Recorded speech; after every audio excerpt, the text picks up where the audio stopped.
হয়েছে। সো এইটা কিন্তু এইখানে রং করলো, এইটাই এই বিকালবেলা করেছিল, দেখুন কি সুন্দর হয়েছে। আপনারা কিন্তু অবশ্যই আপনাদের সিঁড়ির ঘরে এরকম করে আঁকাতে পারেন। এই দেখুন এখানে মনে হচ্ছে পুরো রেস্টুরেন্টের ভিউ, মানে হেলান দেবো না রাখা আছে।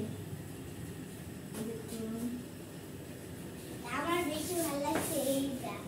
আমারও। এদিকে সরে আসো এখন।